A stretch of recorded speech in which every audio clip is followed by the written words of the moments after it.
se van notando los calores, incluso lo estoy viendo en esta propia sala hoy. Así que muy buenas tardes a todos y bienvenidos, como os digo siempre, en este caso, nuestra última cátedra antes del verano. Será la última cátedra de este curso hasta el mes de septiembre. Muchas gracias. Os habéis apuntado a esta cátedra 580 personas. Sois los que estáis inscritos en la sesión de hoy, la estáis siguiendo una parte aquí y una buena parte también online. Bueno, y estábamos comentando, ¿verdad, Fernando?, que en este caso va a ser a la segunda cuando va la vencida. A la segunda cuando va la vencida. Sabéis que esta cátedra con Fernando Restoy la teníamos preparada para el mes de abril, inmediatamente después de la que tuvimos con el gobernador del Banco de España en el mes de marzo, pero coincidió exactamente aquel día del gran apagón que hubo en toda España, en el que ahora estábamos comentando dónde nos pillaba cada uno de nosotros, ¿no? Y era una cosa pues absolutamente imposible de llegar aquí. El profesor y yo sí llegamos, logramos llegar y por lo menos salimos suficientemente tranquilos al ver que no habíais podido llegar prácticamente nadie, porque era lo peor que nos podía pasar, ¿no? Aquel día que hubieseis podido llegar y que no hubiese llegado el ponente, pero prácticamente no pudo llegar nadie. Así que muchísimas gracias, Fernando, en este caso por tu doble asistencia a España, no aquí a CaixaForum, pero sí a España, a Madrid, aquel día 28 de abril y hoy 23 de junio. Y como siempre, os voy a decir, pues bueno, pues muchísimas gracias al profesor, a José Luis García Delgado, por la dirección y la organización de la cátedra. Hoy, por fin, os decía, vamos a poder celebrar esta cátedra sobre un tema que me vais comentando cuando me veis por ahí, pues he escuchado todo tipo de comentarios, ¿no? No sé si será demasiado técnica, no sé si esto va a ser tan divertido como fue la del mes pasado, que hablábamos de Inditex y del mundo Zara y estas cosas. Bueno, yo os decía, nosotros lo hemos hecho con muchísima ilusión.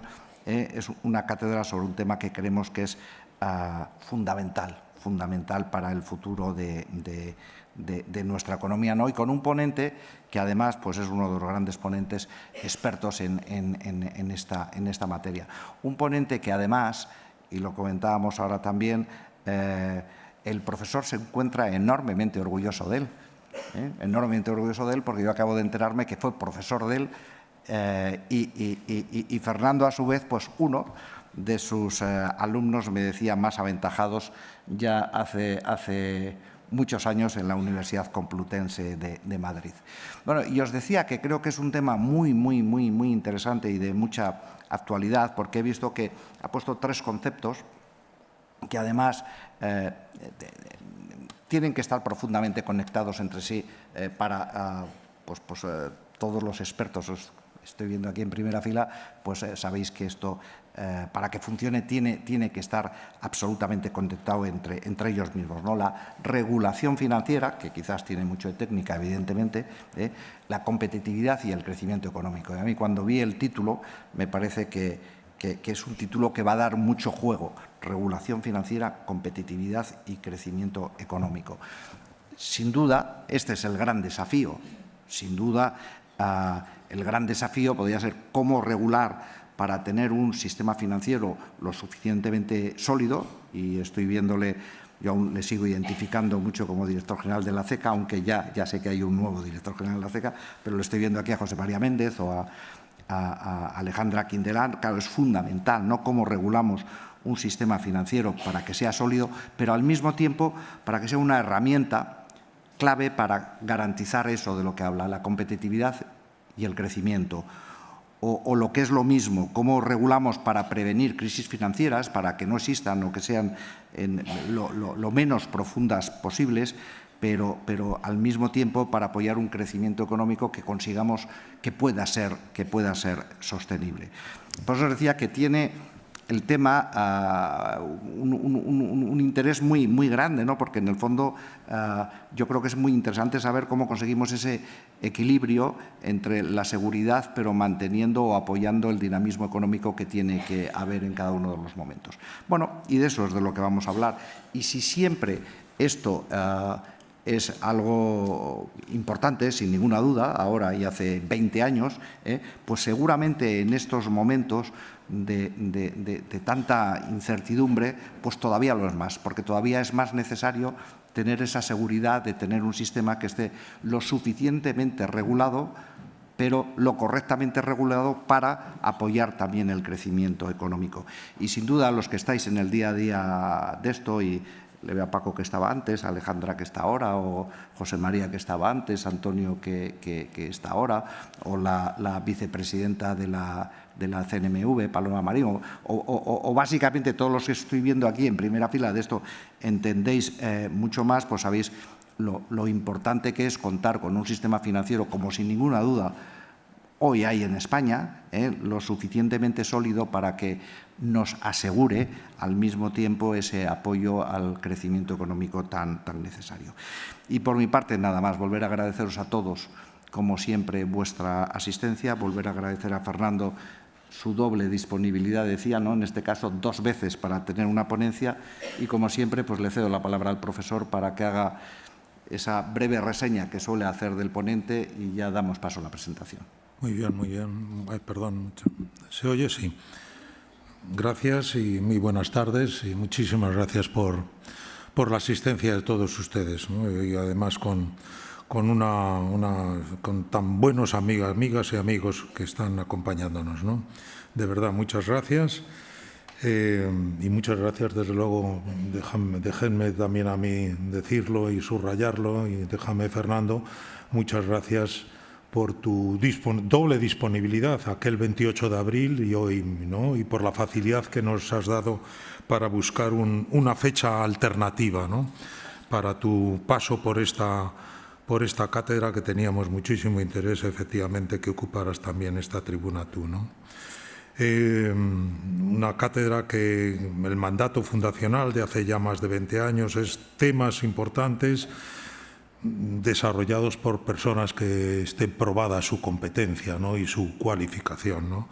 Y yo creo que en este caso se cumple perfectamente también, como en tantos otros, ¿no? Como en otros que hemos ido programando, ¿no? Del tema ya se ocupábamos, algo apuntado Juan Carlos Gallego, y nos va ahora a ilustrar desde luego el ponente. Yo únicamente, a propósito de eso, que me parece muy bien que los 3 conceptos, regulación financiera, competitividad, crecimiento económico, estén los 3 ahí en el título, ¿no? Porque creo que tienen que ir siempre de la mano de alguna forma, ¿no? Y que cuando se combinan virtuosamente es cuando mejores logros dan cada uno de ellos, ¿no? Y de Fernando Restoy, efectivamente, Juan Carlos Gallego me ha pedido concisión, brevedad, pues voy a ser muy breve. Pero déjenme subrayar que, fíjense, ya 8 años y pico, 8 años y medio, desde aquel 1 de enero del 2017, preside el Instituto de Estabilidad Financiera del Banco de Pagos Internacionales, cuya dirección general la desempeñará a partir de dentro de unos poquitos días, la semana que viene, Pablo Hernández de Cos, que ha sido gobernador del Banco de España, buen gobernador del Banco de España, y que ha pasado también precisamente hace apenas 1 año y medio por esta tribuna, ¿no? Pues sí, ya 8 años y medio, ¿no? Al frente del Instituto de Estabilidad Financiera del Banco de Pagos Internacionales, Fernando Restoy, ¿no? Esto, miren, es uno de los buenos economistas españoles que transmiten una buena imagen de España fuera de España, ¿no?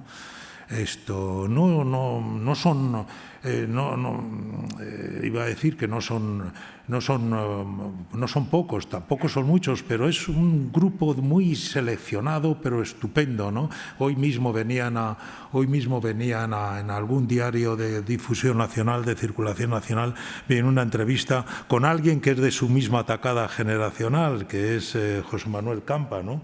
Más o menos tal, que está al frente de la Autoridad Bancaria Europea, ¿no? Y bueno, ha salido el nombre de Pablo Hernández de Cos, bueno, el nombre de Nadia Calviño en este momento también, etcétera, ¿no? 3 notas muy rápidamente de Fernando Restoy. Miren, no sé qué orden. Primero, que no ha llegado a donde está casualmente, ¿no? Ni imprevistamente, ¿no? Previamente se ha desempeñado teniendo un desempeño profesional estupendo durante ya casi un tercio, o no, sin casi un tercio de siglo, desde que en 1991 entra como economista titulado en el Servicio de Estudios del Banco de España, aquel servicio de estudios modelado, venía de atrás naturalmente y con nombres importantes a su frente, pero al que llega Fernando Restoy pues está modelado, muy expresamente modelado por Luis Ángel Rojo, ¿no? Un buen servicio de estudios, un estupendo servicio de estudios, el del Banco de España, y ahí empieza a trabajar, pues fíjense, desde 1991, ¿no? Pero después de ahí, pues ha hecho les decía, no ha llegado a donde está desde hace 8 años, imprevistamente, casualmente, porque ha sido subgobernador del Banco de España, ha sido vicepresidente de la Comisión Nacional del Mercado de Valores, ha estado en el Mecanismo Único de Supervisión, ha sido presidente del Fondo de Reestructuración de Ordenación Bancaria, etcétera, ¿no? O sea que no casualmente. Una segunda nota es que voy de adelante hacia atrás, ¿no? Claro, y déjenme, como se ha apuntado, Juan Carlos Gallego ha apuntado lo de aquel, las aulas universitarias de la Complutense en donde coincidimos, ¿no? Bueno, él forma parte de unas pocas promociones, a lo mejor no tantas, unas pocas promociones de la Facultad de Económicas Empresariales de la Universidad Complutense que fueron estupendas, ¿no? Y que han nutrido cátedras, han nutrido departamentos de estudios del Banco de España y de otras grandes instituciones, empresas financieras y no financieras. 3, 4, 5, 6 promociones extraordinarias, ¿no? Donde tuvieron la suerte de tener el magisterio, ¿no? Y magisterio prolongado de maestros como Luis Ángel Rojo, ya ha salido el nombre, de Julio Segura. Fueron finales de los 70, comienzo de los 80, estupendos, ¿no? Y además después Fernando pues prolonga su estupendo aprendizaje en la London School, que no es ninguna broma, y se doctora nada menos que en Harvard, ¿no? Entonces realmente una segunda nota que en su promoción, que no era una promoción cualquiera, terminó con premio extraordinario, ¿no? Estupendo, me gusta subrayarlo, aunque solo tiene 60 años ahora y dice le queda un poquito lejos. No, yo creo que pertenecer a aquellas promociones de la Facultad de la Complutense de Madrid, de la Facultad de Económicas Empresariales, me gusta subrayarlo, ¿no? Y después, enlazo con lo anterior, siempre ha estado rodeado de buenos economistas. Y tal vez, bueno, no es quitarle méritos, pero claro, algo se aprende también por ósmosis, ¿no? Y entonces, bueno, ya han salido los nombres de Rojo, de Segura, de Arístegui, de Malo de Molina. Arístegui que él sucede a Arístegui, está con nosotros esta tarde aquí, a Javier Arístegui le sucede como subgobernador del Banco de España. Y fuera del Banco de España, pues dentro del Banco de España también Jaime Caruana, ¿no? Que sucede a Luis Ángel Rojo. Que también está con nosotros, gracias por asistir también esta tarde. Pero fuera, pues está con Rafa Miro, que me apetece también citarlo, a Emilio Ontiveros, qué pena, ¿no?, que se haya marchado tan temprano, Juan Ignacio Palacio, esto que está también con nosotros aquí, Charo Gandoy, etcétera, ¿no? No sé si está Rafael Repullo en el CENFI, siempre ha estado rodeado de buenos economistas, entonces también, como digo, yo además puedo dar testimonio de ello, se aprende en parte también por ósmosis. Cuando uno se rodea bien, pues algo le queda, ¿no? No solo de fondo, sino también de formas, ¿no? Y con eso termino, ¿no? 3 notas muy rápidamente. Es una suerte que esté con nosotros. Yo antes comentaba con algunos de ustedes que además se prodiga poco. A mí me parece que se prodiga poco. Restó y, por tanto, es un poco más una suerte tenerlo hoy con nosotros, ¿no? Además, después, en la segunda ocasión, después de la primera fallida, alguien me decía que yo no lo sigo, la verdad, pero que presidente del Instituto de Estabilidad Financiera, pero sigue como investigador y como autor, sigue produciendo y a buen ritmo, digamos, paper y documentos de trabajo y monografías importantes, ¿no? Esto, bueno, pero como él es madrileño, castellano en definitiva, sobrio, persona sobria, y me gusta decirlo también, ya verán cómo nos lo demuestra en su exposición, economista, digamos, con esa vertiente matemática, el gusto por la precisión, ¿no? Por la precisión de la forma, ¿no? del pensamiento y también de la palabra. Ya verán cómo eso queda muy claro también en la exposición que nos haga. Bueno, pues nada más. Muchas gracias, Fernando, y es una estupendo, ¿no? Es una suerte tenerte, como he dicho, repito, tenerte con nosotros. Muchas gracias.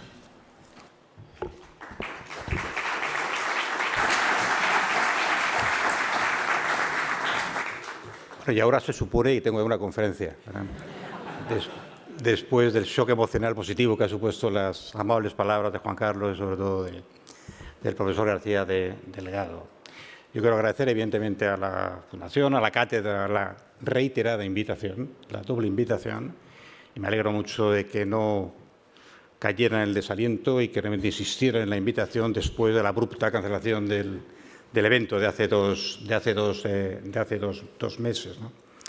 Quiero agradecer a Juan Carlos Rivero, evidentemente, a Juan Carlos Gallego, la presidencia de este acto, al profesor García Delgado, pues la insistencia y la invitación y las amables y generosísimas palabras de introducción y de presentación tan generosas que incluso me ha quitado un par de años, lo cual evidentemente agradezco, porque al fin y al cabo la naturaleza humana es débil, como es conocido, ¿no? Y luego ha glosado una serie de méritos, sin duda de manera un tanto exagerada, pero lo que no ha exagerado es que realmente si hay algún mérito, pues esto es deudor, evidentemente, de todas las personas que han influido en mi formación y que tengo la enorme fortuna de ver a muchas de ellas aquí sentadas y en las que me temo, profesor García Delgado, que usted también, digamos, forma parte de esa lista de personas, sobre todo de profesores.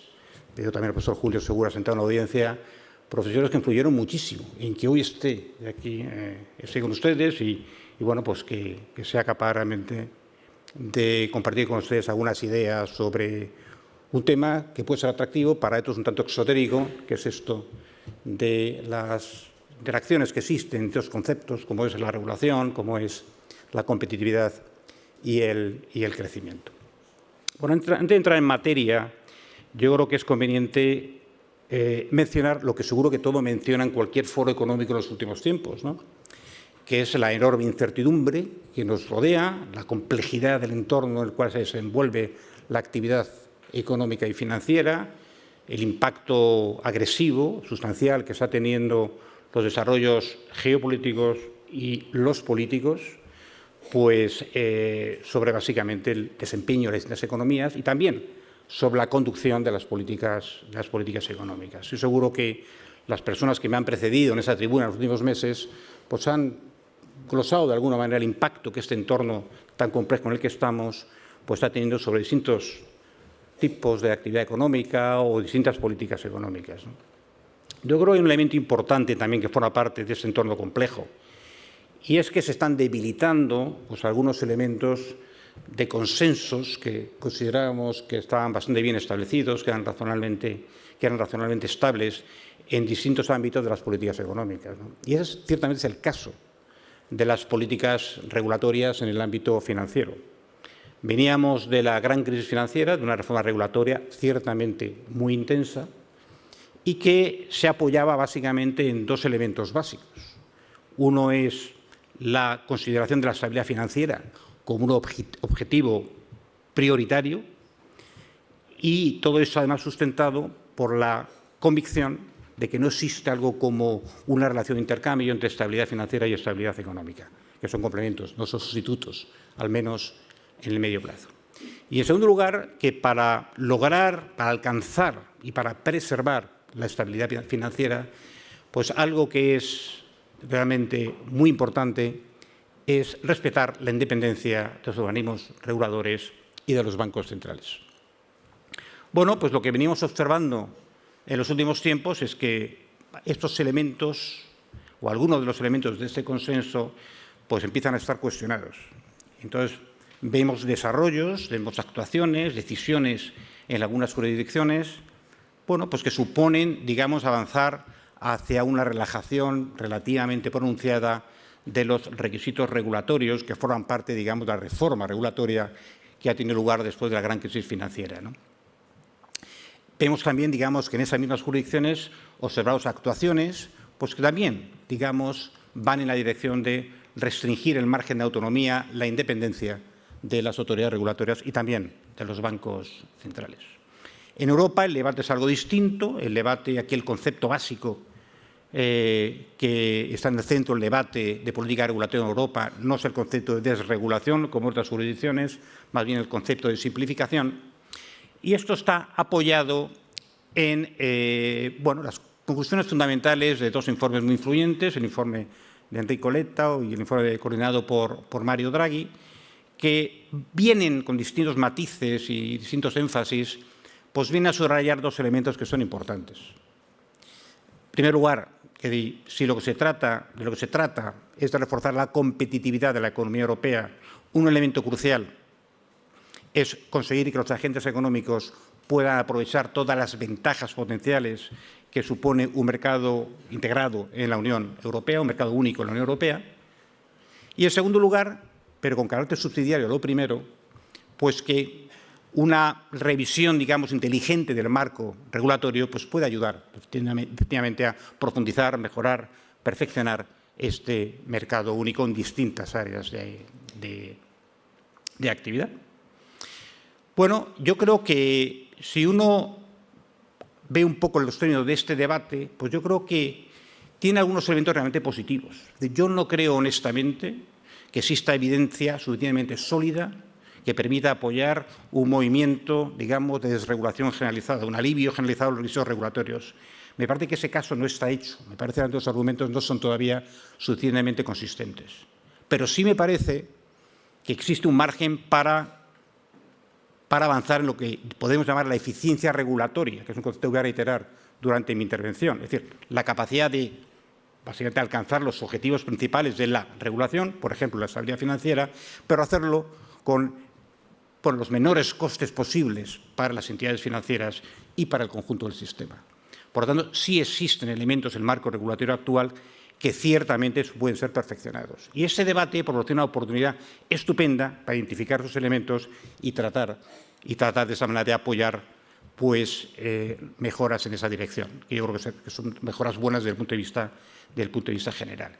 Entonces, un primer aspecto positivo del debate actual. Y el segundo aspecto positivo es más que aspecto positivo, es una esperanza de que si el debate, digamos, transcurre de la manera que debe transcurrir, como resultado del mismo no tendremos solamente algunas ideas concretas sobre qué mejorar del aspecto regulatorio, sino esperemos que también que seamos capaces de centrar el debate, de localizar el debate en torno no solo sobre qué puede hacer la regulación para mejorar la competitividad, sino qué se puede hacer con otras políticas públicas que quizás tengan un impacto más directo sobre el objetivo que se pretende, que es mejorar la competitividad de la economía europea y, en particular, de su sector bancario. Bueno, como esto es un tema ciertamente muy amplio, voy a centrarme en 4 aspectos concretos. Vamos a hablar en primer lugar, un poco de alguna evidencia que tenemos sobre los efectos de la reforma regulatoria sobre el desempeño de las distintas economías y las entidades bancarias. Después vamos a tratar de identificar algunos elementos que son susceptibles de mejora en el marco regulatorio actual. Quiero dedicar un pequeño apartado al debate sobre los mandatos de los reguladores, en qué medida realmente es preciso considerar algún tipo de alteración en, digamos, los objetivos que tienen las autoridades financieras, en particular los reguladores financieros. Y finalmente, pues una revisión general de lo que considero ser las prioridades fundamentales de las políticas públicas en Europa, con el objetivo de reforzar la competitividad de nuestra economía y, sobre todo, la competitividad del sector bancario. Bueno, empecemos un poco hablando de lo básico, que es, bueno, ¿qué ha pasado con la actividad económica? ¿En qué medida podemos decir algo sobre el efecto que ha podido tener una reforma regulatoria ciertamente exigente para las entidades bancarias sobre la evolución del crecimiento económico? Bueno, evidentemente es una tarea difícil, es decir, la actividad económica responde a multitud de factores que además interaccionan de una manera compleja unos con otros y, por lo tanto, es complicado aislar efectos concretos de un aspecto determinado, como puede ser la regulación financiera. Pero sí podemos realmente, al menos, visualizar realmente cuál ha sido la evolución de las economías en un contexto en el que, efectivamente, se ha endurecido la regulación. Y así nos damos cuenta enseguida que tenemos que aceptar que la regulación tiene dos efectos fundamentales, con un signo contrapuesto. En primer lugar, una regulación más exigente, pues evidentemente tiende a restringir el margen de maniobra de las entidades, tiende, por tanto, a aumentar sus costes de cumplimiento normativo. Esto puede tener algún efecto sobre la disponibilidad de crédito en la economía real y puede tener, por tanto, algún efecto adverso sobre la actividad. No nos engañemos, nada es gratis, ¿no? Pero, al mismo tiempo, la regulación financiera tiene otro efecto importante, y es que debe ayudar a la preservación de la estabilidad financiera y, por lo tanto, a reducir la frecuencia y la intensidad de las crisis. Y esto, per se, debe, en principio, favorecer la actividad económica. Y, de hecho, en este país realmente tenemos un claro ejemplo de que este es el caso. Nada es más destructor del crecimiento y del empleo que las crisis financieras. Eso lo sabemos. Y este gráfico, pues, básicamente lo ilustra. Ustedes tienen seguro los números en la cabeza. Pero realmente, cuando empieza la crisis financiera global, allá por año 2008, que luego se agudiza con la crisis de deuda europea en el año 2010, bueno, pues en ese momento se produce, evidentemente, una contracción económica enormemente acusada, hasta el punto de que España solo es capaz de recuperar los niveles de PIB que tenía antes de la gran crisis financiera, después de 9 años. Pero no solo eso, todavía hoy el nivel del PIB que muestra la actividad española no está al nivel que hubiera sido compatible con la prolongación del crecimiento tendencial de la economía en los años anteriores a la crisis. Por tanto, nada es más destructivo del crecimiento que las crisis financieras. De hecho, si uno analiza ya más en general la evidencia empírica disponible, hay un trabajo muy citado del Comité de Basilea hace unos años, donde se revisa toda la evidencia empírica disponible, y lo que nos dice realmente ese trabajo es que si uno tiene en cuenta los efectos positivos de la regulación financiera sobre la frecuencia e intensidad de las crisis, es decir, sobre la estabilidad financiera, el efecto neto de la reforma regulatoria ha sido claramente y sustancialmente positivo. Es verdad, no obstante, que incluso aceptando este punto, no debemos, digamos, cerrar aquí el debate y decir, mire usted, al final esto ha sido positivo al crecimiento y, por lo tanto, no cae una mayor discusión. No. Yo creo que es evidente que la regulación debe intentar alcanzar los objetivos con el menor coste posible a las entidades reguladas, lo que llamamos el concepto de eficiencia regulatoria. Por tanto, por importante que sea el objetivo de estabilidad financiera, este objetivo no justifica cualquier medio para alcanzarla. Entonces, tenemos que acudir entonces a ver qué ha ocurrido, digamos, con el desempeño de las entidades bancarias. Y aquí la evidencia nos muestra que realmente que no es ciertamente posible decir que la regulación como tal ha tenido un impacto desproporcionadamente adverso sobre el conjunto del sector bancario. Si uno mira en estos gráficos, uno mira dos indicadores de desempeño. Primero, rentabilidad sobre recursos propios. Bueno, y en segundo lugar, valoraciones de mercado en función del valor contable de las entidades. Bueno, lo que tenemos evidentemente es que después de la gran crisis financiera tenemos tenemos una reducción apreciable de rentabilidad de las entidades en todo el mundo y luego se va recuperando, hasta el punto de que hoy, en algunas jurisdicciones, estamos en niveles superiores a los que uno observaba antes de la gran crisis financiera. Lo mismo ocurre con las valoraciones de mercado. En algunas jurisdicciones ya se ha alcanzado hoy los ratios de valor de mercado sobre valor en libros que se tenía realmente antes de la gran crisis financiera. Otro caso, otro problema, evidentemente, es el diferente comportamiento, el diferente desempeño de las entidades bancarias europeas en comparación con las norteamericanas. Y aquí lo que observamos es que antes de la gran crisis financiera, pues más o menos estaban alineados, tanto en términos de rentabilidad como en términos de valoración. Lo que ha ocurrido, digamos, a raíz de la crisis y de las reformas regulatorias, bueno, pues es que se ha producido una brecha muy importante en cuanto al comportamiento, en cuanto al desempeño de las entidades europeas con respecto a las norteamericanas. Esto es apreciable cuando uno mira datos de return on equity, de rendimientos sobre recursos propios, y todavía es más apreciable cuando uno mira realmente las valoraciones de mercado. Y esto es así. Por lo tanto, cabe pensar que a lo mejor pues esta discrepancia en cuanto a desempeño puede estar ligada a una mayor exigencia regulatoria en Europa que en Estados Unidos. En principio, uno debería ser un poco escéptico, porque lo que estamos hablando es de un endurecimiento regulatorio, de cambios en la regulación basados en estándares internacionales que se han ido desarrollando, sobre todo en el marco del Comité de Basilea y del Financial Stability Board, el Consejo de Estabilidad Financiera. Y esto se ha aplicado en las distintas jurisdicciones del mundo. Pero, no obstante, podemos avanzar un poquito, podemos intentar escudriñar si efectivamente puede haber algo en términos de la exigencia de regulación que pueda explicar este diferente desempeño. Bueno, ¿qué nos dice la evidencia? Bueno, si uno mira el gráfico a la izquierda, tienen ustedes básicamente datos relativos a coeficientes mínimos de solvencia exigidos a las entidades bancarias en Europa y en Estados Unidos. Son básicamente requerimientos mínimos de capital como una proporción de los activos ponderados por riesgo. Y en el lado derecho tienen algo parecido, que es exigencias de capital como proporción de los activos totales. Si uno observa el gráfico a la izquierda, sí tenemos que en Europa las exigencias regulatorias, exigencias de capital, son marginalmente superiores a las que uno observa en Estados Unidos. Pero si medimos esto en términos de activos totales, pues lo que vemos es que no, que las exigencias de capital, en términos de ratio de apalancamiento, pues son más exigentes en Estados Unidos que en Europa. Por supuesto, esta diferencia tiene que ver en la forma en que se calculan los activos ponderados por riesgos en distintas jurisdicciones. Y, francamente, un elemento que es importante y que justifica esta discrepancia en lo que nos dicen los dos indicadores es que las entidades bancarias europeas tienen más flexibilidad para utilizar modelos internos y esto les sirve para, al fin del día, ahorrar capital regulatorio.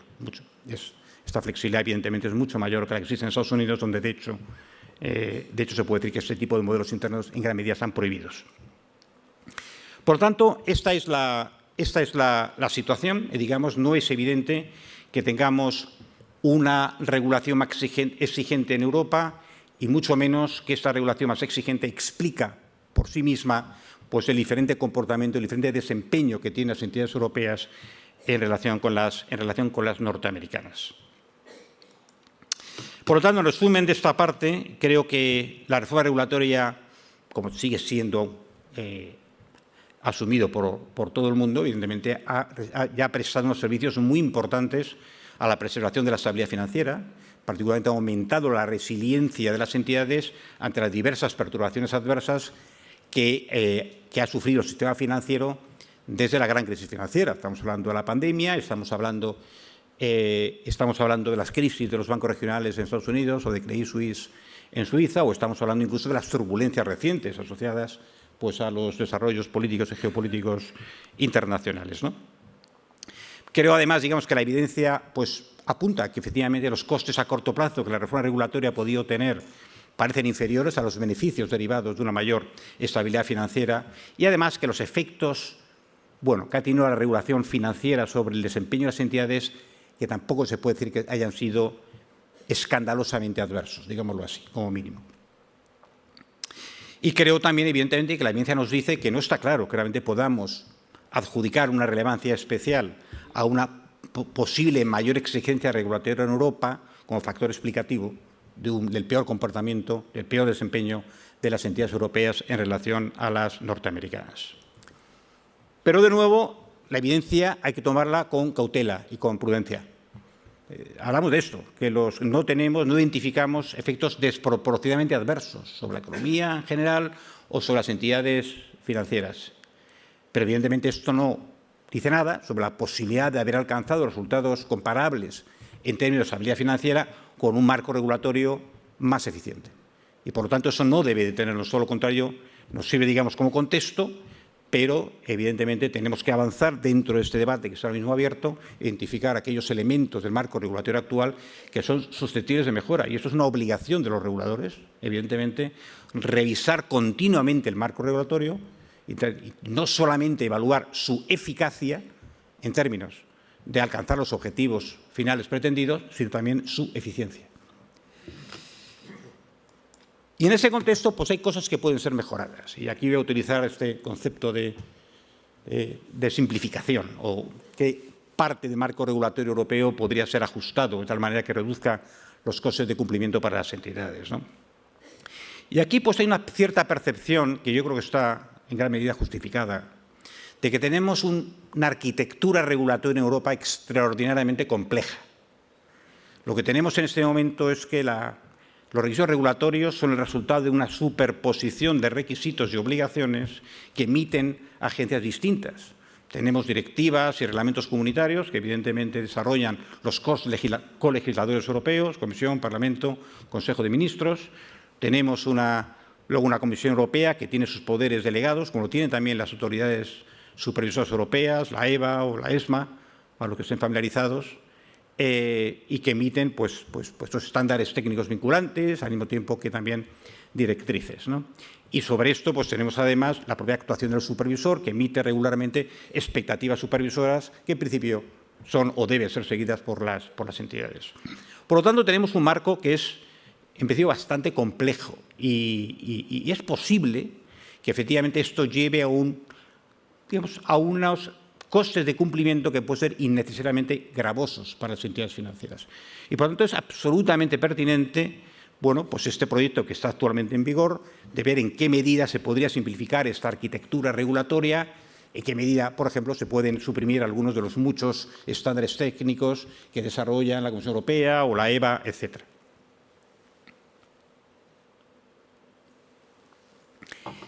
Ahora bien, también hay que ser conscientes, digamos, de la complejidad de este proyecto, que, como digo, está actualmente en curso.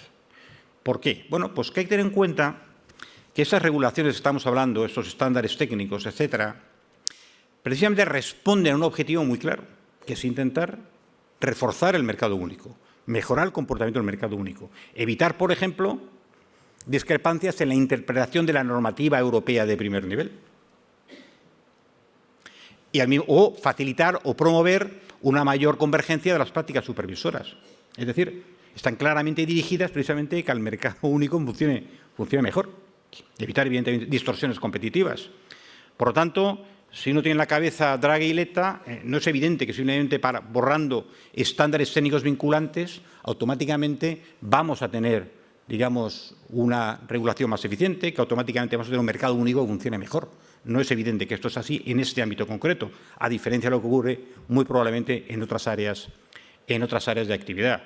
Realmente, si lo que hacemos es reducir ese tipo de normativa europea, normativa técnica europea, si reducimos ese tipo de estándares vinculantes, al mismo tiempo daremos más margen de maniobra a las autoridades nacionales, en particular a las autoridades supervisoras nacionales, y eso puede llevar, evidentemente, pues a distintas prácticas que generan algún tipo de distorsión en la competencia dentro del mercado único, aunque se pueda ganar algo de eficiencia regulatoria, ¿no? Por lo tanto, aquí hay una serie de relaciones de intercambio que uno tiene que tener en cuenta cuando se asuma o cuando se desarrolle este proceso. No es evidente. Dicho esto, yo sí creo que al menos en el ámbito bancario, en el ámbito prudencial bancario, tiene sentido avanzar en esa dirección. Tendría alguna duda en otros ámbitos, como puede ser el mercado de valores, etcétera. Pero en el caso bancario lo que ocurre es que tenemos básicamente una sola agencia, un solo supervisor, que es el Banco Central Europeo, el mecanismo único de supervisión, que supervisa de manera directa o indirecta más del 90% de la actividad bancaria europea. Por lo tanto, en esas condiciones, los elementos de eficiencia parecen más relevantes que los puros elementos de posibles discrepancias en interpretaciones, digamos, de la normativa comunitaria, posibilidad de heterogeneidad de las prácticas supervisoras. No, estamos hablando de esto es mucho menos relevante en la medida en que realmente cuando estamos hablando de prácticas supervisoras estamos hablando al menos en un 90% de lo que hace un solo supervisor, que es el Banco Central Europeo o el mecanismo único de supervisión. Por tanto, yo creo que aquí sí tiene sentido avanzar en la dirección de simplificación que antes mencionaba, pero tendría más cuidado en otros ámbitos de la actividad financiera. Otro aspecto que ciertamente puede ser revisado, que es el complejo sistema de determinación de los requisitos de capital de las entidades bancarias. Esto es un problema que está a mitad de camino entre los estándares internacionales y la aplicación de esos estándares en la normativa europea. En este momento, los requisitos de capital es el fruto de una superposición de requisitos de distinta naturaleza. Tenemos unos ratios mínimos de capital y una serie de colchones de una naturaleza tremendamente heterogénea. Tenemos colchones con un fin macroprudencial, colchones con un fin microprudencial, colchones con una combinación de objetivos macroprudenciales y microprudenciales. Algunos son fijos, otros son ajustables. Entre los que son fijos, algunos son vinculantes en cualquier momento, otros pueden ser utilizados, estos colchones pueden ser utilizados en un momento adverso del ciclo. Y, sobre todo, estamos hablando de colchones de capital que están en manos de autoridades distintas.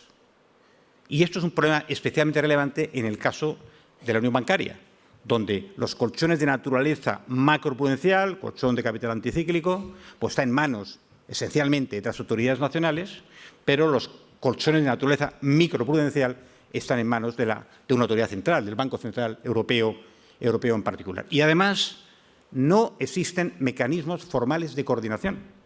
Por lo tanto, tenemos agencias distintas, con objetivos distintos, estableciendo, digamos, requisitos sobre la misma variable, que son los requisitos de capital. Y carecemos de un mecanismo de coordinación que asegure que, al final, la determinación del nivel de capital que tiene que satisfacer esas entidades cumpla los dos requisitos o los dos objetivos fundamentales.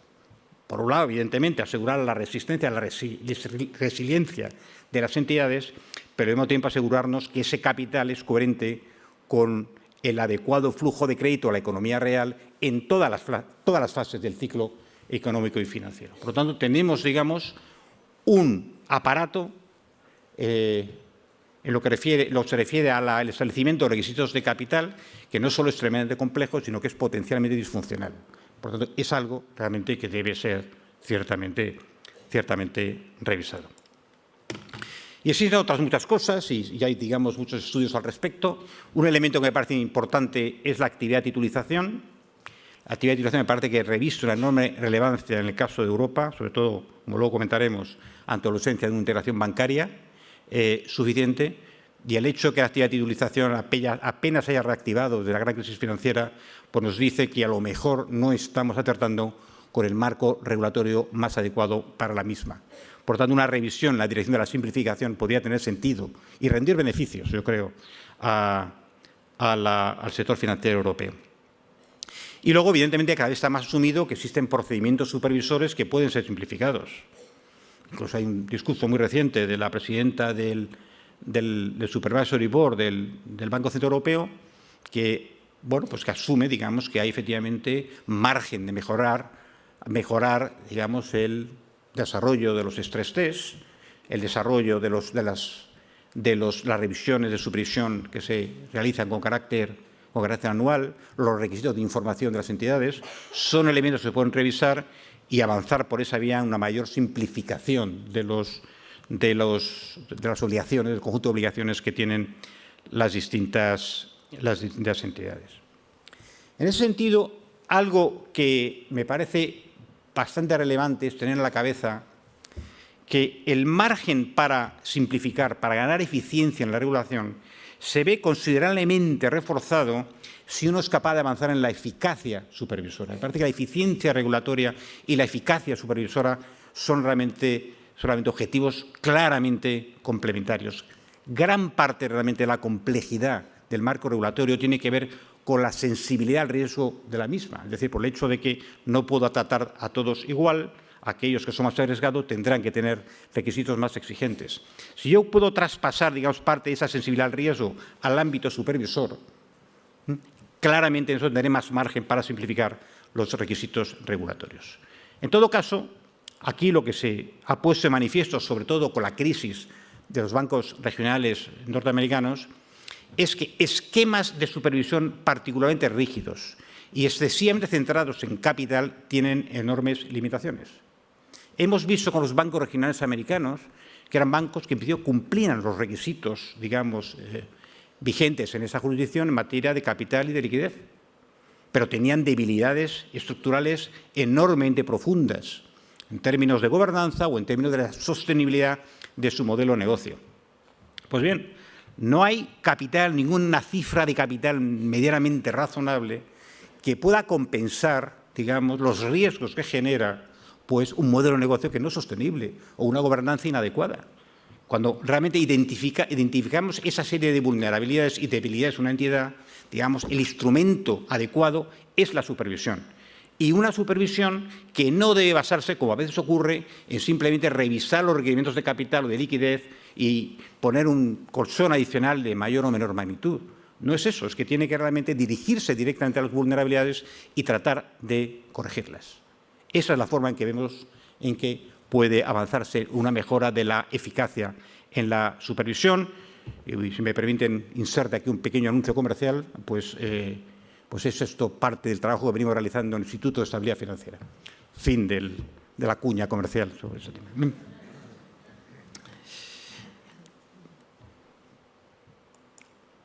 Bueno, entonces, pasemos entonces al tercer ámbito que quería discutir o comentar con ustedes, que es el tema de la independencia de los reguladores. Y ustedes han escuchado muchas veces, y un poco a raíz del tipo de reflexión que yo realizaba, de que hay un ámbito para mejorar la eficiencia regulatoria. Y entonces, a veces se ha planteado la idea de decir, bueno, pues para que los reguladores o supervisores sean suficientemente sensibles a la importancia de mejorar la eficiencia regulatoria, ¿por qué no, digamos, introducimos algún tipo de reforma institucional que implique recortar de alguna manera su independencia, que implique reforzar su rendición de cuentas o a veces introducir objetivos, digamos, complementarios al de mera estabilidad financiera? Bueno, lo primero que hay que tener en la cabeza es que este tema de la independencia de los reguladores es algo serio e importante y está realmente en este momento contenido en los estándares internacionales, no solo en el ámbito de los bancos centrales, sino en el ámbito de los supervisores prudenciales, en el ámbito de los reguladores de valores y en el ámbito de los reguladores de seguros. O sea, forma parte de todos los estándares internacionales, digamos, en todos los sectores de actividad, en todos los sectores de afinidad financiera, con argumentos muy parecidos a los que se utilizan habitualmente para justificar la independencia de los bancos centrales en el desempeño de la política monetaria. Pero al mismo tiempo también está reconocido que la independencia nunca puede ser absoluta.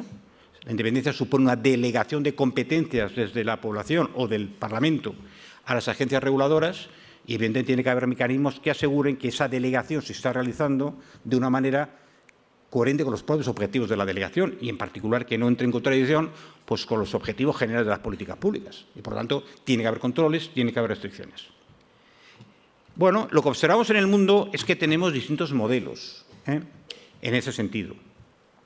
Existen modelos, digamos, que otorgan una independencia bastante significativa, si no extrema, a las agencias regulatorias, y tenemos modelos en los cuales esto es mucho menos así, es lo contrario. Bueno, curiosamente, quizá hasta febrero del año 2025, hace 4 días, posiblemente el marco institucional que otorgaba la mayor independencia a las agencias regulatorias es precisamente el de Estados Unidos, el norteamericano. Aquí lo que tenemos, que a pesar de que existen leyes, digamos, generales, como es la ley Dodd-Frank en Estados Unidos, las agencias reguladoras tenían enorme independencia y autonomía para establecer la regulación bancaria, en este caso.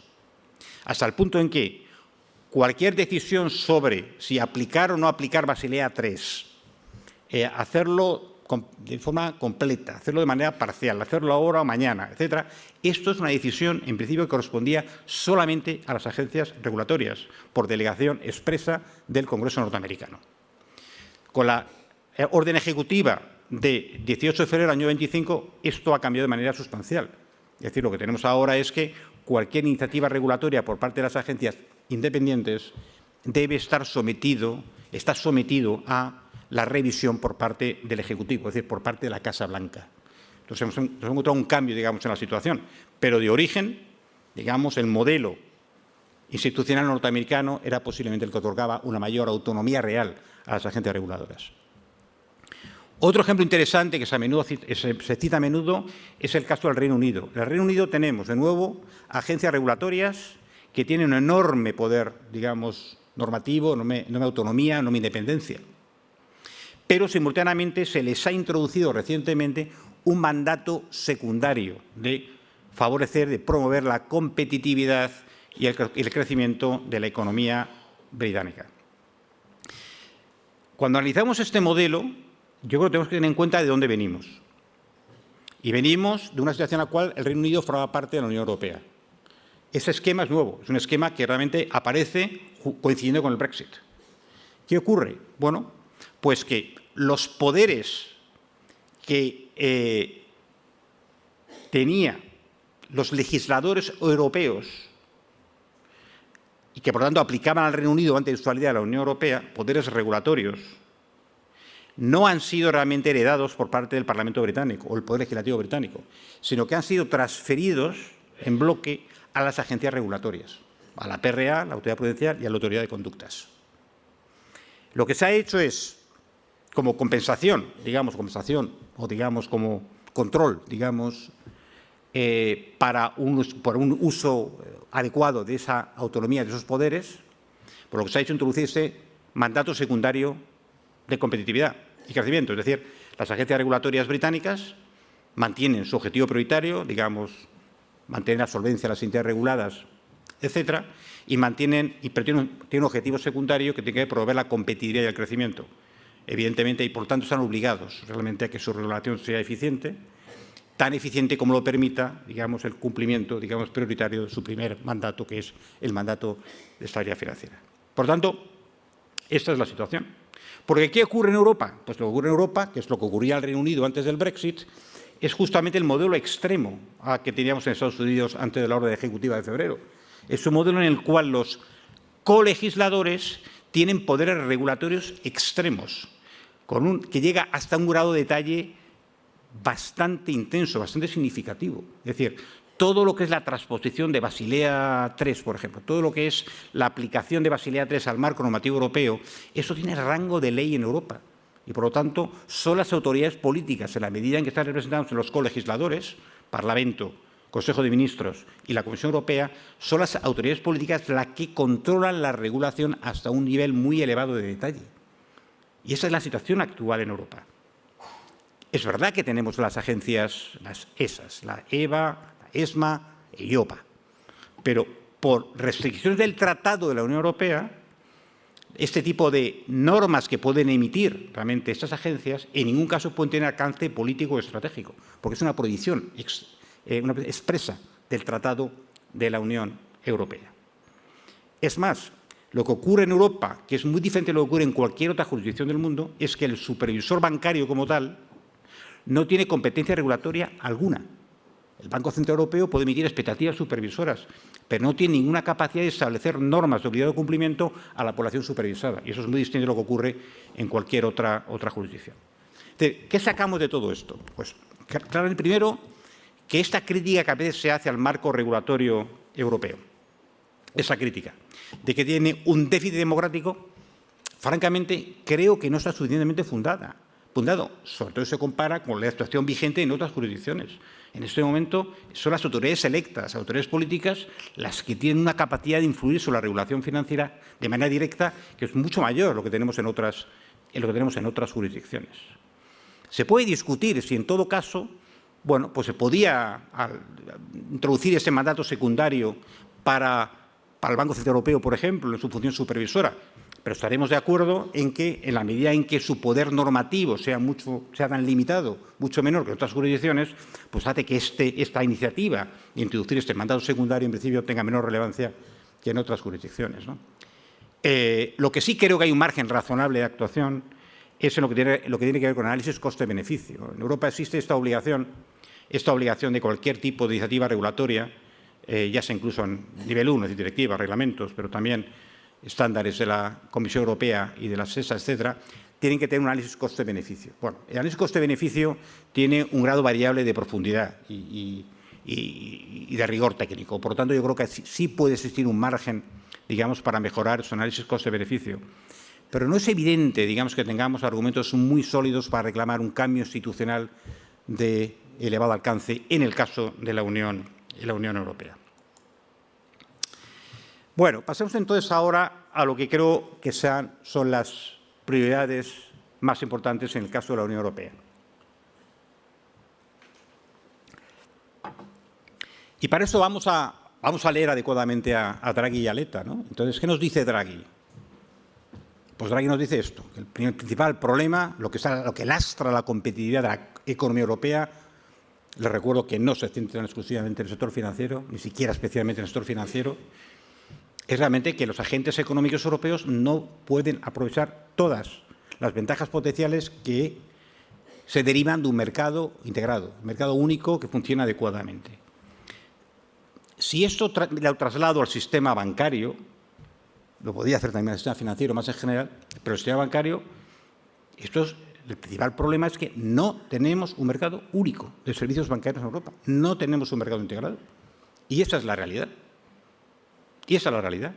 Por lo tanto, todas las cosas que hemos venido hablando hasta ahora y básicamente las iniciativas, digamos, concretas que están en estos momentos en la mesa de las autoridades europeas, hay que reconocer que pueden tener un efecto realmente limitado sobre el problema fundamental, que es lograr un mercado bancario más integrado. Nada, digamos, de lo que hemos dicho hasta ahora, digamos, afronta directamente este problema. Y el problema es grave, porque es que incluso los pasos que hemos dado con la creación de la Unión Bancaria, el Mecanismo Único de Supervisión, el Mecanismo Único de Resolución, bueno, pues a partir de la creación de esos instrumentos o de esas instituciones en el año 2014, año 2015, no hemos ni siquiera vislumbrado una mayor integración de la industria bancaria europea.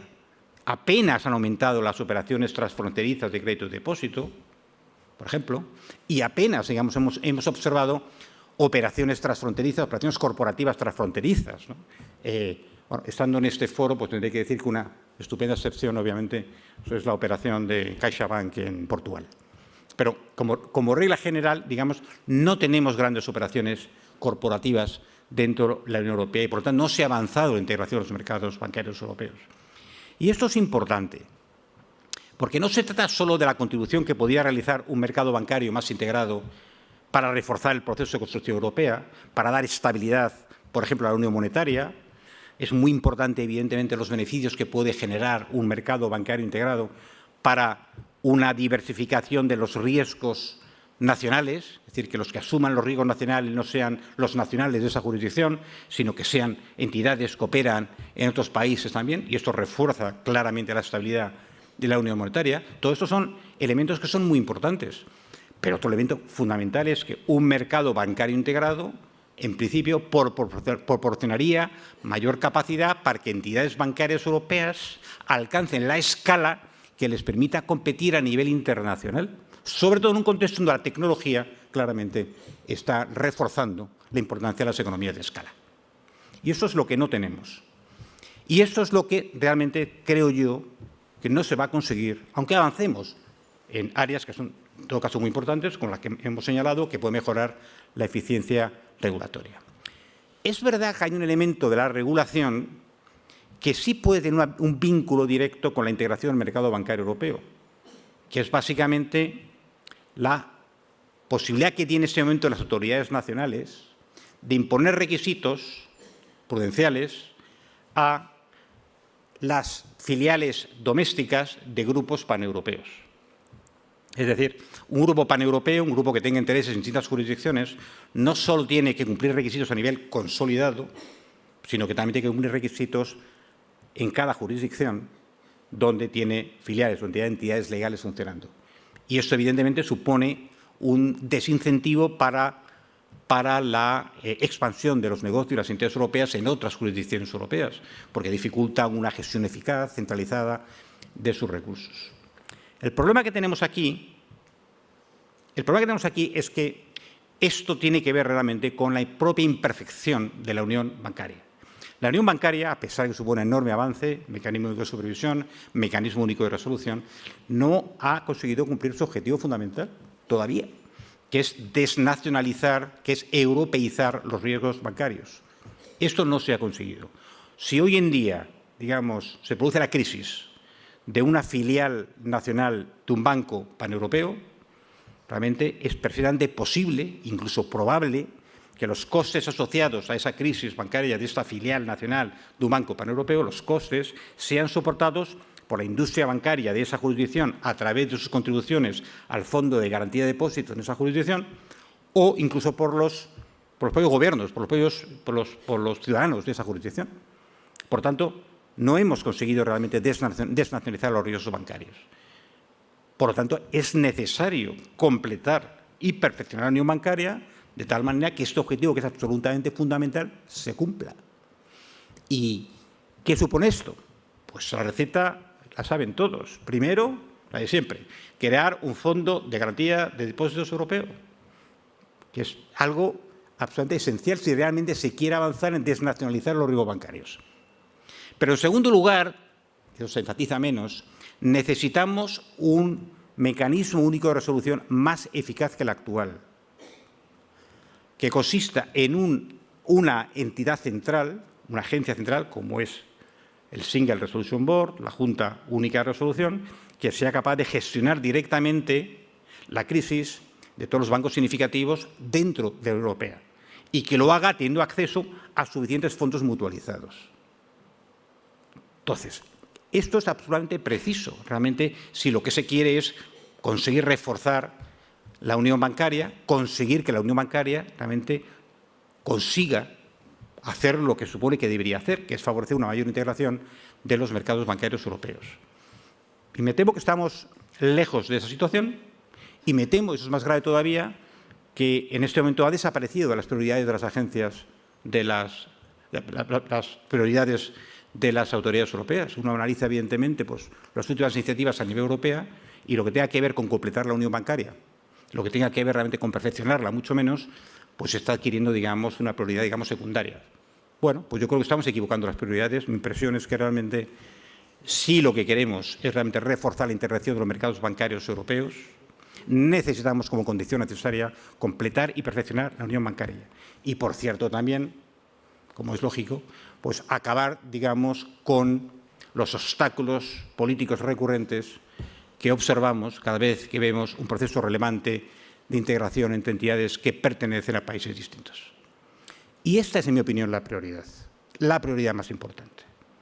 Está muy bien, digamos, todo lo que tiene que ver con simplificación, está muy bien todo lo que tiene que ver con mejora de la eficiencia regulatoria. Yo he señalado algunos ejemplos de por dónde se podía avanzar. Hemos hablado, evidentemente, de simplificar la arquitectura regulatoria europea. Hemos hablado de ganar eficiencia en lo que es el establecimiento de los requisitos de capital de las entidades. Hemos hablado de que hay margen de actuación en simplificar los procedimientos supervisores, en conseguir, digamos, agilizar todo lo que es la regulación que tiene que ver con la titulización, de forma muy importante conseguir realmente ampliar la eficacia supervisora como un instrumento que puede ayudar a ampliar el margen de simplificación de lo que es la arquitectura regulatoria, pero insisto en que si realmente el objetivo es el de Draghi, que es básicamente mejorar la competitividad de la economía europea y en particular la competitividad de nuestra industria, lo primero es tomar medidas en lo que es fundamental, que es precisamente lo que dice Draghi, que es básicamente reforzar la integración del mercado bancario europeo. Y aquí, pues de nuevo, aparte de otras actuaciones, me parece que profundizar la unión bancaria es absolutamente esencial. Y eso es todo. Muchas gracias.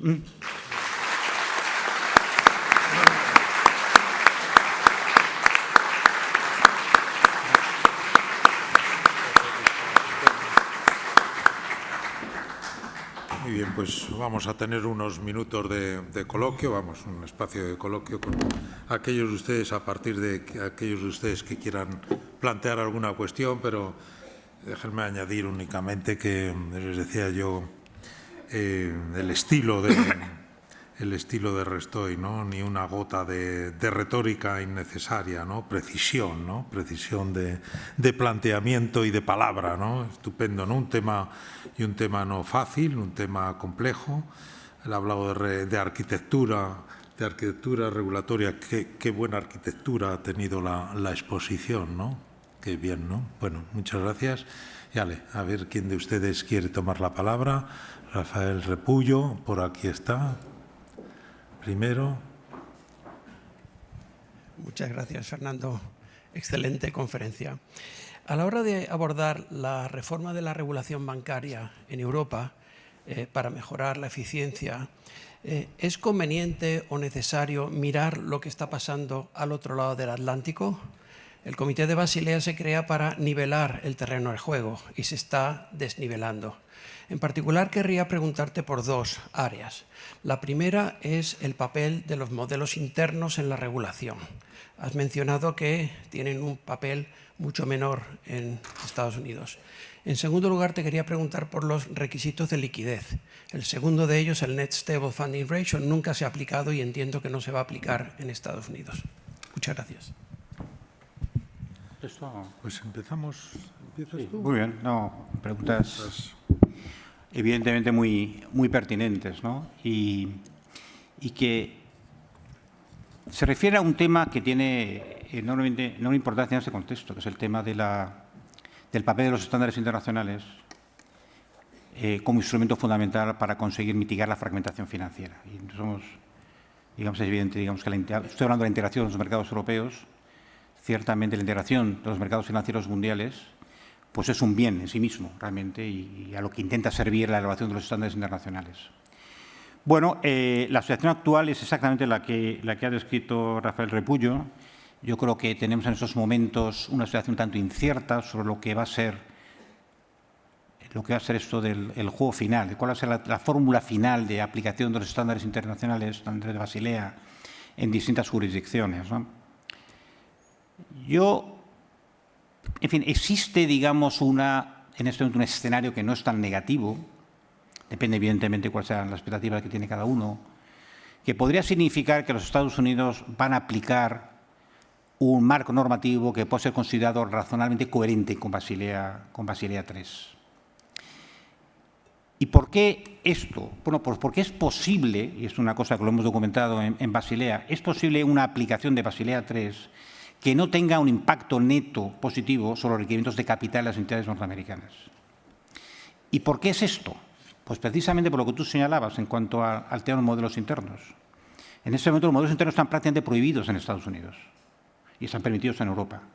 Se establece ahora mismo, digamos, un límite al ahorro de capital regulatorio que se puede obtener mediante la aplicación de modelos internos.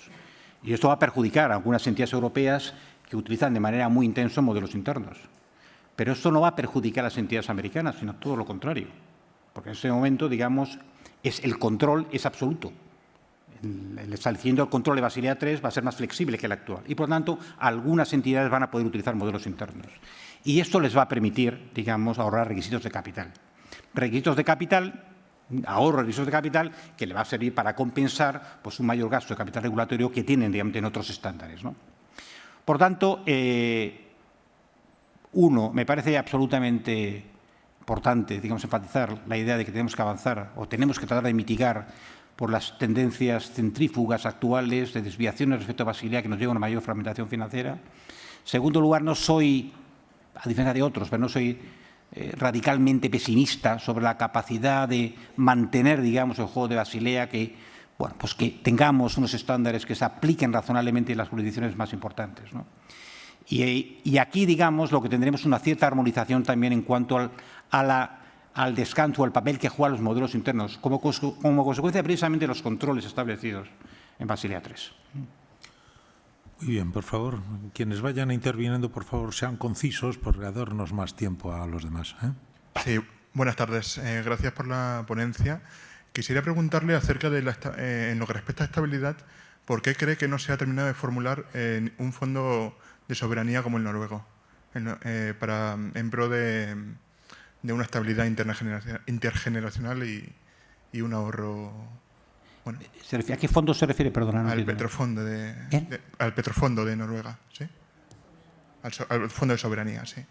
A los fondos soberanos. Sí. ¿Por qué no tengo, se ha terminado no tengo criterios sobre todo este tema, francamente. Es interesante el tema que plantea. Sospecho básicamente que esos fondos soberanos, digamos, se crean en países donde tienen una enorme cantidad de recursos públicos, como suena, por ejemplo, la explotación de recursos naturales, ¿no?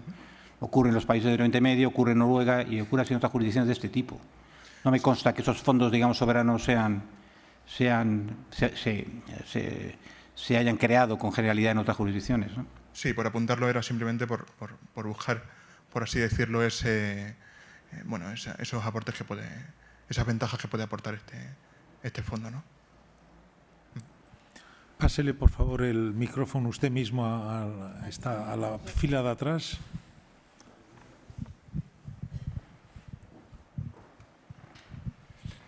Bueno, buenas tardes, noches. José García Solanes. Estoy totalmente de acuerdo. Bueno, en primer lugar, mi gran enhorabuena por la manera de presentar y la forma tan estructurada con que se ha presentado esta conferencia. Yo estoy de acuerdo totalmente en la importancia de la unión, de conseguir una unión bancaria europea, efectivamente. Y en ese sentido me causa un poco de decepción el informe que ha hecho la Comisión Europea recientemente a propósito de este proyecto que hay de consolidación bancaria OPA, digamos, en España, sobre el cual no me voy a pronunciar ni a favor ni en contra. Simplemente resaltar un matiz. Parece ser que la Comisión Europea da el visto bueno a esa operación en pro de formar grandes grupos bancarios que compitan en la esfera internacional. Pero me sorprende que a la hora de promover esos grupos bancarios grandes no se haga la distinción entre grupos bancarios nacionales y grupos bancarios paneuropeos. Y esa es mi extrañeza, ¿no? Los mercados bancarios nacionales son bastante cerrados, sobre todo en la banca al por menor y en la banca para las pequeñas y medianas empresas, ofrecen servicios poco comercializables y entonces una de las formas mejores para promover esa integración es a través, efectivamente, de fusiones y adquisiciones entre entidades de diferentes países. Por eso me extraña que la Comisión Europea no haya caído en esa distinción. Gracias. Bueno, yo no sería tan negativo por la actitud de la Comisión Europea al respecto. Yo creo, francamente, que no hace falta, digamos, analizar los temas con una enorme profundidad para darse cuenta de la carencia que tenemos en Europa de grupos paneuropeos realmente suficientemente poderosos de alguna manera y que son los que van a ser capaces de competir realmente con entidades norteamericanas. Me parece que en ese momento la primera entidad europea me parece que ocupa el puesto 18 en el mundo, que es por cierto el Banco Santander, si no me equivoco. Bueno, básicamente el tamaño importa. Vamos a ver, la banca europea es una enana en distintos ámbitos de actividad, banca de inversión, banca corporativa, etcétera.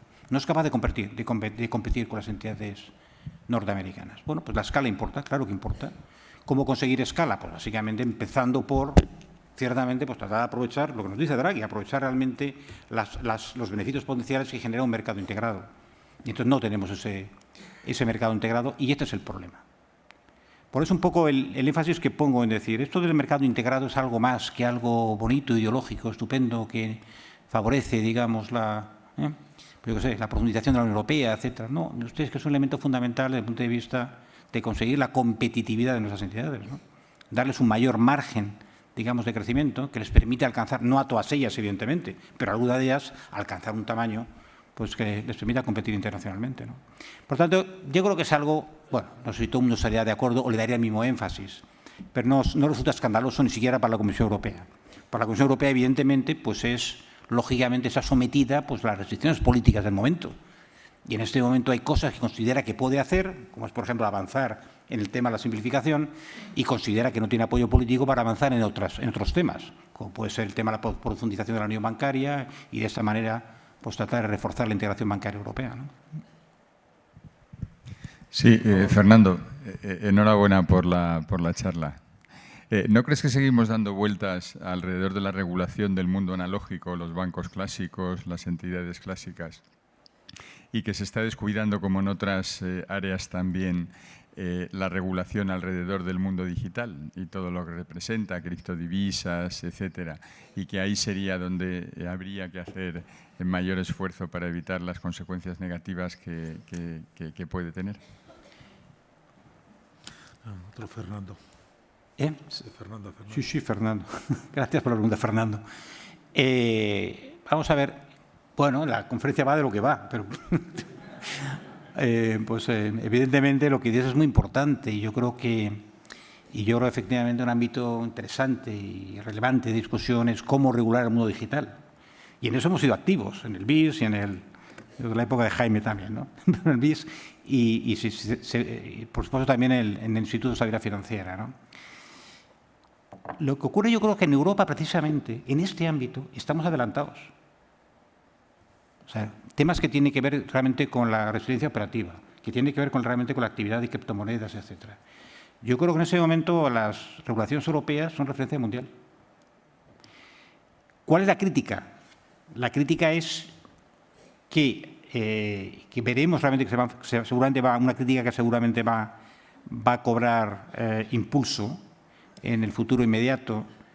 La crítica es que la regulación europea es excesivamente, ¿cómo decirte?, conservadora, en el sentido de proteger, digamos, los consumidores y tal, y no tiene en cuenta, digamos, pues posible un marco competitivo global al que vamos, en el cual vamos a tener entidades de otras jurisdicciones siendo muy activas en este mundo digital, por ejemplo, en materia de stablecoins, ¿no?, etcétera.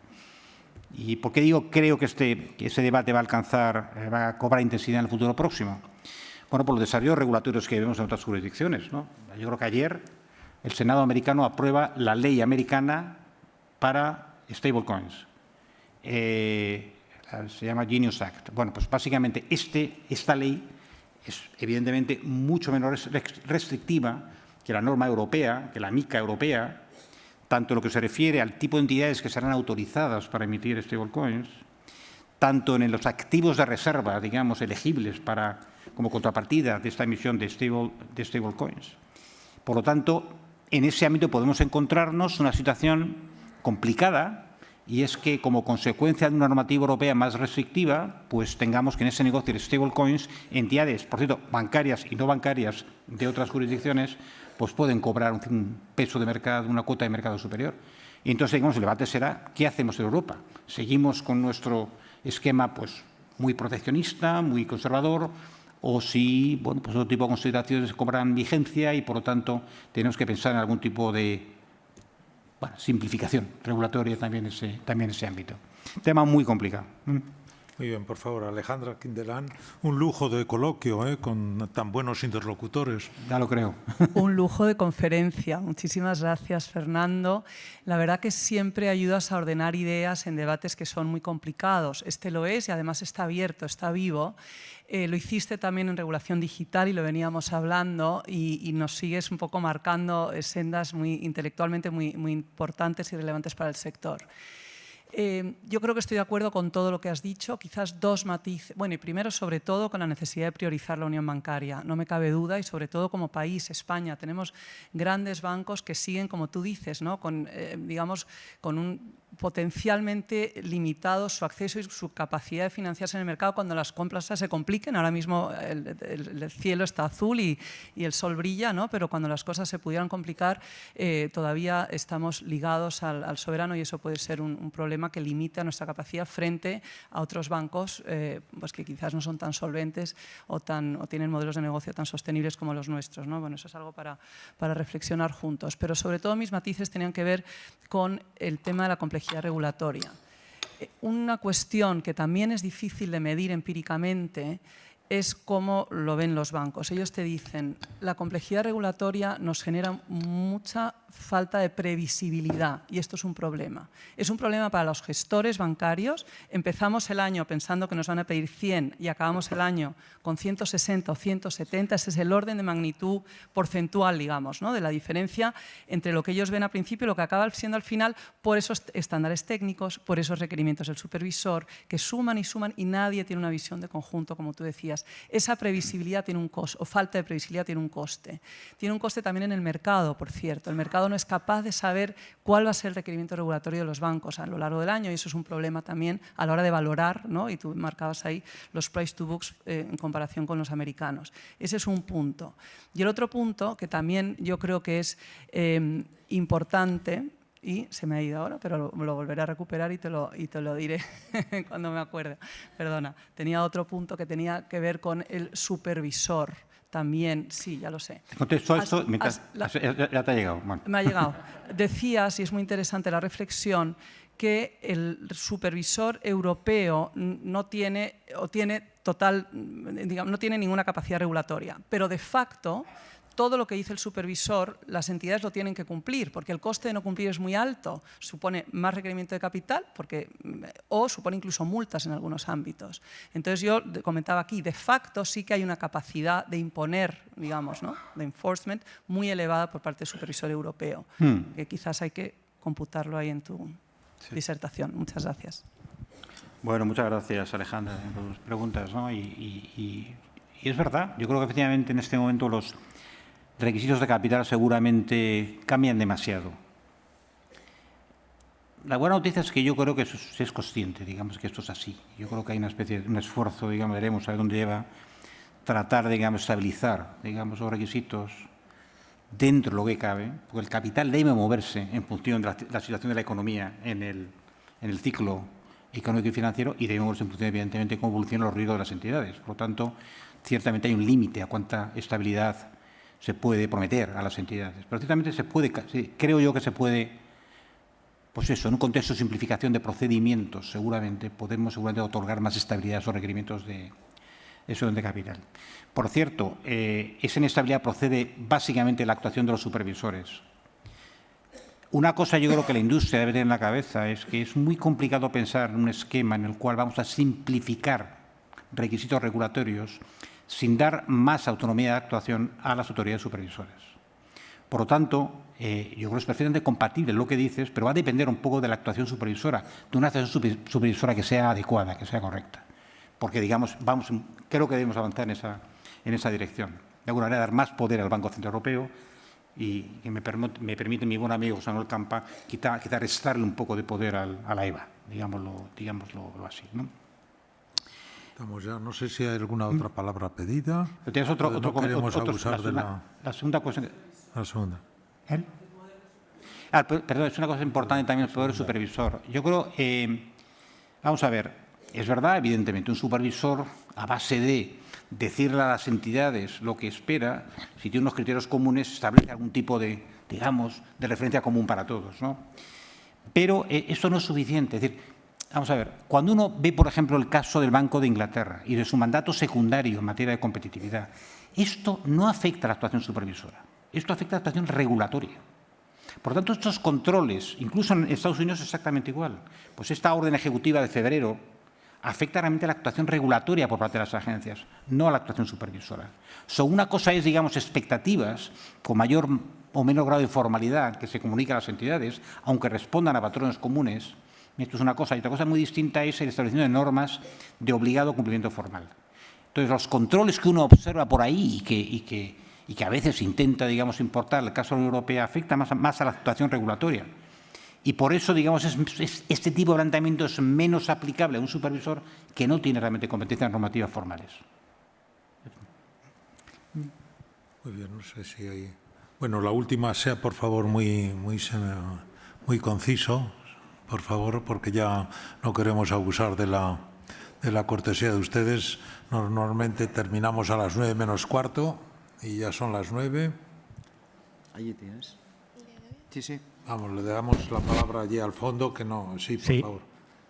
Buenas tardes. Sí, recuerdo aquella famosa conferencia del señor Caruana en el 2004, cuando puso en evidencia la excesiva exposición de la banca española al sector hipotecario. Y la propuesta que hizo entonces de subir un punto los ratios de capital, que en buena parte salvó o protegió a la banca española de la crisis del 2008. Bien, después de esa crisis entiendo que la banca española se ha adecuado mejor a este sector, al sector inmobiliario, pero resulta que ahora el sector inmobiliario está bastante peor que lo que estaba entonces, y buena parte de la demanda ha quedado fuera, ¿no? Que no accede a la vivienda. Pregunta, si hubiese una caída significativa, porque cómo se va a solucionar no lo sé, pero si no se ajusta el precio, o sea, la oferta a la demanda, a saber cómo va a salir. Entonces, si hubiera una caída súbita, en principio, de los precios de la vivienda, 25-30%, la normativa regulatoria exige que automáticamente la banca provisione para evitar lo que pasó, por ejemplo, en el Reino Unido en la primera mitad de los 90, que fue una crisis enorme. ¿Hay algún dispositivo regulatorio que, por otra parte, se convierta como en un muro para evitar que eso se produzca? No sé si me he explicado bien. ¿Existe esa normativa? Soy tentado de dar la palabra al señor Caruana, que nos acompaña, y le agradezco mucho su presencia, pero no lo voy a... Le voy a decir algo que tiene que ver con el señor Caruana. Y es que es evidente, digamos, que el marco prudencial en esos momentos es mucho más robusto y evidentemente puede realmente en este momento suponer un control, digamos, mucho más eficaz ante la situación que usted refiere de lo que era hace unos cuantos años, y eso tiene que ver básicamente con la mejora, digamos, estándares prudenciales de los últimos años, incluso también realmente la mejora normativa contable, ¿no? Hemos ido de una bueno, pues con un marco contable, digamos, que basaba las provisiones, una pérdida observada, una pérdida incurrida. Hemos pasado a un concepto mucho más robusto, mucho más razonable, de pérdida esperada, ¿no? Y el señor Caruana, evidentemente, ha sido un apóstol de este tipo de planteamiento durante muchos años, tanto en su desempeño como gobernador del Banco de España como sus otras responsabilidades, incluyendo la de director gerente del Banco de Pagos Internacionales. La respuesta es sí. Yo creo que efectivamente el marco normativo actual, efectivamente, sin ser evidente una panacea de nada, pues evidentemente mucho más robusto y mucho más capaz de hacer frente a una situación, por ejemplo, de colapso del sector inmobiliario, ¿no? Muy bien.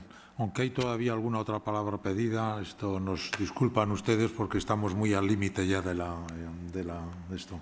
Bueno, pues muy bien. Además, al ser la última conferencia del curso, pues yo creo que ya con este cuarto de hora que nos hemos pasado más que suficiente. A Fernando yo solamente agradecerle una vez más, yo creo que todos los que habéis intervenido habéis dicho lo riguroso que ha sido en su presentación, ¿no? Hasta el punto de que yo os escuchaba y efectivamente estamos rodeados de un público enormemente técnico. Sí, pero porque pero también son amigos. También, no. Yo pensaba que iba a haber muy pocas preguntas porque, por lo menos, todas las mías las había respondido sin necesidad de hacérselo. Es decir, con esa rigurosidad que tenías a la hora de presentar, con lo que me alegro mucho en todo lo que habéis profundizado. A todos vosotros también muchísimas gracias por vuestra asistencia, y lo que os decía al principio ya el profesor y yo nos despedimos, como le gusta decir a él, terminamos el curso con esta cátedra de finales de junio y nos veremos en la siguiente ya a finales de septiembre. El día 2 de septiembre, el día 1 nos dejamos descansar, el día 2 de septiembre recibiréis la convocatoria de la siguiente, que será en los últimos días de septiembre. Muchas gracias y buen verano a todos.